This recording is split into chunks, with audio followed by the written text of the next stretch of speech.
सासू माझी न्यायमूर्ती, मुलगा वकील आणि सून मॉडेल, अभिनेत्री आणि कॉर्पोरेट जगतात नाव कमावलेली. लग्नाला अवघे 5 महिने झालेले, पण 12 मे रोजी सासरच्या घरी तिचा मृत्यू होतो. माहेरचे लोक ही हत्या असल्याचा आरोप करतात. त्यानुसार सासूवर कारवाई होतीये, तर पती फरार आहे.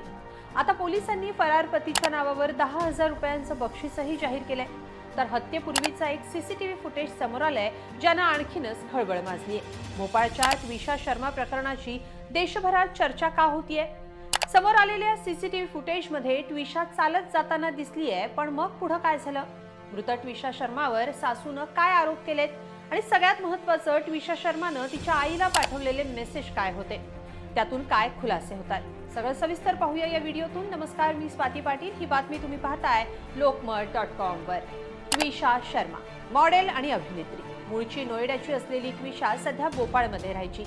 जाहिरात आणि सिनेसृष्टीत काम करणाऱ्या ट्विशाचा महाराष्ट्राशीही संबंध आला होता. 2014 साली पुण्यातल्या सावित्रीबाई फुले विद्यापीठातून BBAचं शिक्षण तिनं घेतलं. मिस पुणे खिताब जिंकणारी ट्विशा मुंबईतल्या एका कंपनीत मार्केटिंग मॅनेजर म्हणूनही काम करायची. MBAचं शिक्षण पूर्ण करणाऱ्या ट्विशाची भोपाळमध्ये राहणाऱ्या वकील समर्थ सिंग सोबत ओळख झाली, ती डेटिंग ॲपमधून. या दोघांनी डिसेंबर 2024 साली लग्न केलं, पण मग तिचं आयुष्यच बदलून गेलं. अवघ्या 5 महिन्यात ट्विशानं टोकाचं पाऊल उचललं. सासरच्या लोकांनी ट्विशाचा मानसिक आणि शारीरिक शोषण केल्याचा आरोप केलाय. धक्कादायक बाब म्हणजे ट्विशा काही महिन्यांची गर्भवती होती, अशी ही बाब समोर आली आहे. पोलिसांनी या प्रकरणाचा तपास सुरू केलाय. ट्विशाच्या शवविच्छेदन अहवालानुसार तिच्या मृत्यूचं कारण ही फाशीमुळे झाले असण्याचं समोर आलंय. पण सासरचे लोक ही आत्महत्या म्हणतात, तर माहेरच्यांनी हत्येचा आरोप केलाय. हे आरोप प्रत्यारोप होत असताना सोशल मीडियावर काही व्हॉट्सअप चॅट्स आणि व्हिडिओजही समोर आलेत, ज्यामुळे ट्विशासोबत सासरी नेमकं काय घडत होतं यावर सवाल केले जात आहेत. ट्विशाच्या मृत्यूच्या काही वेळ आधीचं आणि नंतरचे सीसीटीव्ही फुटेज सोशल मीडियावर व्हायरल झालेत. यात घटनेच्या काही वेळ आधी ट्विशा घराच्या छताकडे जाताना दिसतेय. साधारण 1 तासानंतर तिचा पती समर्थ आणि इतर 2 जण तिला जिन्यावरून खाली घेऊन येताना दिसतायत. जिन्यावरच तिला शुद्धीवर आणण्यासाठी CPR देण्याचा प्रयत्न केल्याचंही या व्हिडिओमध्ये दिसतंय.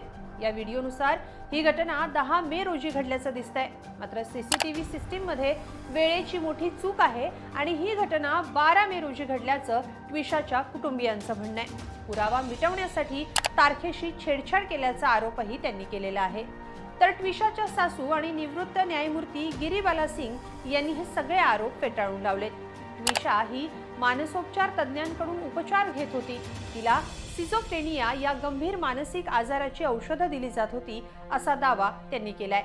आपला मुलगा निर्दोष असल्याचं सांगत ट्विशाच अंमली पदार्थांचं सेवन करायची, असाही आरोप सिंग यांनी केलाय. पण ट्विशाचा सासरी छळ होत असल्याचे पुरावेच ट्विशाच्या माहेरच्या लोकांनी दिलेत.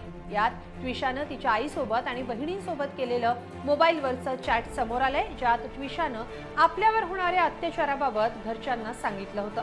घटनेच्या दिवशी सकाळी 10:05 ट्विशा तिच्या आईशी फोनवर बोलली होती. त्यानंतर अवघ्या 10 मिनिटात तिनं तिची चुलत बहीण मीनाक्षीला व्हॉट्सॲपवर "आय एम ट्रॅप्ड" म्हणजे मी जाळ्यात अडकले किंवा मी संकटात आहे, असा मेसेज पाठवला.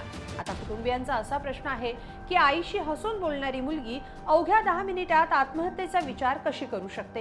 हा घातपाताचाच प्रकार आहे, असा आरोप त्यांनी केलाय. तर ट्विशाची चुलत बहीण प्रियांकानं सांगितलं की 11 मार्च रोजी पुणे इथं एका लग्नाच्या कार्यक्रमात आम्ही ट्विशाला भेटलो. तिथं ती तिच्या सासूसोबत आली होती. तिला पाहताच आम्हाला मोठा धक्का बसला, कारण ती प्रचंड बारीक झाली होती. ट्विशानं सांगितल्यानुसार सासरच्या घरात काही अजब नियम आहेत. तिथं ब्रेकफास्ट, लंच आणि डिनर नंतर प्रत्येकी 1 तास सक्तीनं चालावं लागतं. याच त्रासामुळं तिचं वजन खूप कमी झालं होतं. प्रत्यक्षात सासरचे लोक तिला नीट जेवणही देत नव्हते, ज्यामुळं 5 महिन्यात तिचं 15 किलो वजन घटलं होतं, असं प्रियांका यांनी म्हटलंय. ट्विशाच्या मावशीनं सासरच्या लोकांवर आणखी गंभीर आरोप केलेत. त्यांनी सांगितलं की त्या नराधमांनी आमच्या मुलीवर ड्रग्ज घेण्याचे खोटे आरोप केलेत. ट्विशाच्या बँक खात्यात 20 लाख रुपये होते.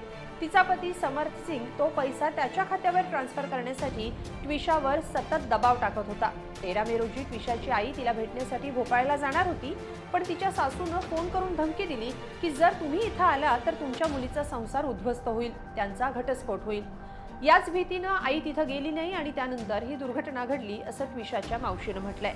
तर ट्विशा आणि तिची आई यांच्यामध्ये मेसेजेसमधून बोलणं झालं होतं. त्यानुसार सासरचे लोक तिच्यावर दबाव आणत असल्याचं समोर आलंय.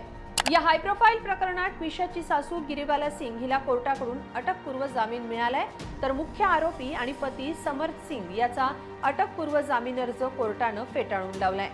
दरम्यान ट्विशाच्या मृत्यूनंतर पती समर्थ सिंग फरार आहे. पोलीस प्रशासनानं त्याच्यावर 10,000 रुपयांचे इनामही घोषित केलंय. ट्विशाच्या कुटुंबियांनी भोपाळ पोलिसांच्या तपासावर तीव्र अविश्वास दाखवलाय. हा खटला आणि तपास दिल्लीला वर्ग करण्यात यावा अशी मागणी नातेवाईकांनी केली आहे. एकंदरीत ट्विशा शर्माच्या मृत्यूचं गूढ अजून तरी कायम आहे. पोलीस तपासात आता काय खुलासे होतात हे पाहावं लागेल. पण या सगळ्याबाबत तुम्हाला काय वाटतं? कमेंटमध्ये नक्की लिहा आणि lokmat.com ला सबस्क्राईब करा.